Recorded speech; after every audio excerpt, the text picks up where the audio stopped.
انسان ہمیشہ تکلیف میں ہی سیکھتا ہے، خوشی میں تو پچھلے سبق بھی بھول جاتا ہے۔ رب کو عبادت سے اور مخلوق کو اپنے اخلاق سے راضی کرو، دنیا اور آخرت دونوں میں خوش رہو گے۔ کہتے ہیں بوڑھا ہونے میں کوئی دیر لگتی ہے، ایک ذرا سا غم لگ جائے تو آدمی بوڑھا ہو جاتا ہے۔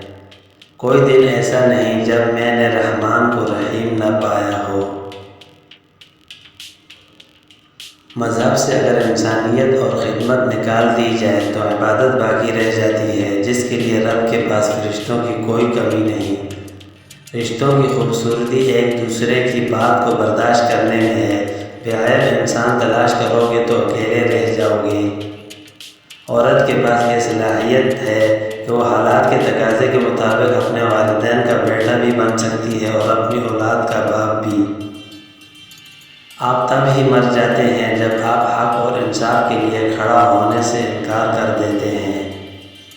اعتبار ضرور کریں دوسروں پر، لیکن کسی کو موقع نہ دیں کہ وہ آپ کو اندھا ہی سمجھنے لگے۔ آج کے زمانے میں انسان دوسرے انسان سے صرف یہ چھپا رہا ہے کہ وہ اندر سے کتنا کمینہ ہے۔ جب اپنے پرندے کسی اور کے دانے کے عادی ہو جائیں تو انہیں آزاد کر دینا چاہیے۔ اپنے خلاف باتیں خاموشی سے سن لو، جواب دینے کا حق وقت کو دے دو۔ جس طرح کمرے میں موجود چھوٹے چھوٹے سوراخ سورج کے ہونے کی گواہی دیتے ہیں، اس طرح انسان کی چھوٹی چھوٹی باتیں اس کی تربیت اور اخلاق کی پہچان کروا دیتی ہیں۔ اللہ بہتر کرے گا، یہ وہ الفاظ ہیں جن سے انسان کی آدھی پریشانی ختم ہو جاتی ہے۔ انسان اگر کامیاب زندگی چاہتا ہے تو والدین کی عزت کرے۔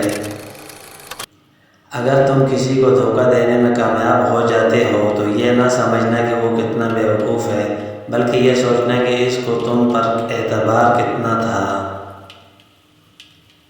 مت چاہو کسی کو اتنا کہ بعد میں رونا پڑے۔ یہ دنیا چاہت سے نہیں، ضرورت سے پیار کرتی ہے۔ کسی نے پوچھا کون اپنا ہے اور کون نہیں؟ جواب آیا اگر وقت اپنا ہے تو سب اپنے ہیں، ورنہ کوئی اپنا نہیں۔ سمجھ نہ آیا زندگی تیرا یہ فلسفہ، ایک طرف کہتی ہے صبر کا پھل میٹھا ہوتا ہے اور دوسری طرف کہتی ہے وقت کسی کا انتظار نہیں کرتا۔ بے سکونی کی ایک وجہ یہ بھی ہے انسان اپنی پریشانیوں کا ذکر ان لوگوں سے کرتا ہے جو عقل سے خالی ہوتے ہیں۔ قدرت کا ایک عمل جسے بھلایا جا چکا ہے، مکافات عمل۔ یاد رکھیے کبھی خود بھی رو پڑتے ہیں اوروں کو رلانے والے۔ بھوکے مسکین کے پیٹ میں ایک لقمہ پہنچانا 1000 مساجد کی تعمیر سے بہتر ہے۔ وہ لوگ جو کسی کا برا نہیں چاہتے، اللہ تعالیٰ ان کو ایسی منزل عطا فرماتا ہے جو کسی کے وہم و گمان میں نہیں ہوتی۔ کسی کی بھی اتنی پرواہ مت کرو کہ آپ کی پرواہ اسے لاپرواہ کر دے۔ تمہارا صبر تمہیں کامیابی عطا کرتا ہے۔ طوطا مرچی کھا کر بھی میٹھے بول سناتا ہے، مگر نادان انسان میٹھی چیزیں کھا کر بھی کڑوی بات کرتا ہے۔